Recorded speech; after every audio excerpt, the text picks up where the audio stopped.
چونکہ اللہ نے خود فرمایا انہو عدو مبین، یہ تمہارا کھلا دشمن ہے، شیطان کھلا دشمن ہے۔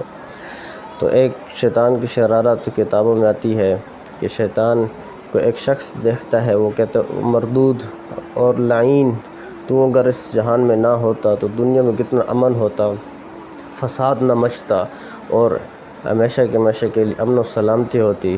شیطان کہنے لگا کہ میرے تو صرف انگلی لگانے کا کام ہے، باقی تو لوگ خود کرتے ہیں۔ اس نے کہا وہ کیسے؟ تو ایک حلوائی کی دکان پر گیا تو اس نے اس کی مٹھائی کی پلیٹ میں انگلی لگا کر دیوار پر لگا دی، تو مٹھائی پر مکھی آ گئی اس کو، اور پھر ادھر سے اس کو کھانے کے لیے، مکھی کو کھانے کے لیے چھپکلی آ گئی۔ ساتھ ہی ایک شخص کام کر رہا تھا، تو اس نے جب دیکھا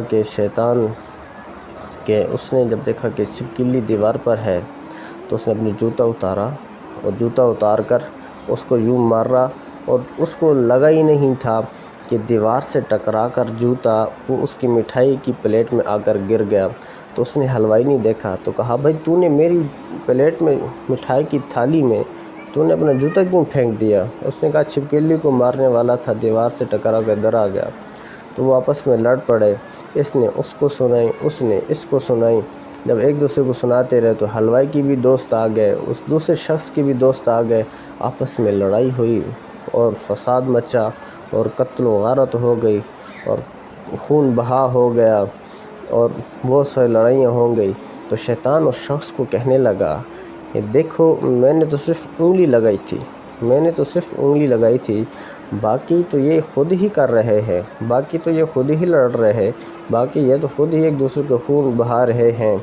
تو دیکھیں اگر شیطان کی ایک انگلی کا اتنا فساد ہے، تو جس دل میں شیطان ہی شیطان ہو، جس گھر میں شیطان ہی شیطان ہو، جس محلے بستی میں، ملک میں، علاقے شہر بستی میں شیطان ہی شیطان ہو، تو وہاں کا اس کا کیا حال ہوگا۔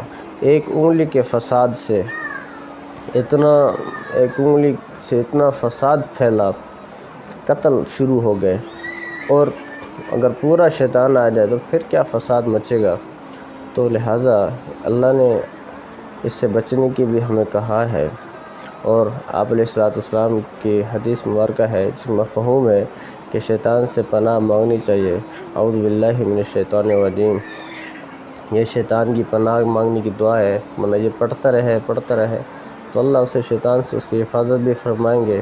اور سب سے بہترین دعا ہے شیطان سے بچنے کی کہ اعوذ باللہ من الشیطان الرجیم، اعوذ باللہ السمیع العلیم من الشیطان الرجیم، اعوذ باللہ السمیع العلیم من الشیطان الرجیم۔ یہ دعائیں ہیں، دعائیں مأثورہ ہے، یہ حدیث میں آئی ہے، اس کو ہم پڑھتے رہیں، ہمیشہ پڑھتے رہیں، اپنے آپ کو دم کرتے رہیں کہ شیطان کی چال چلن سے محفوظ رہیں گے۔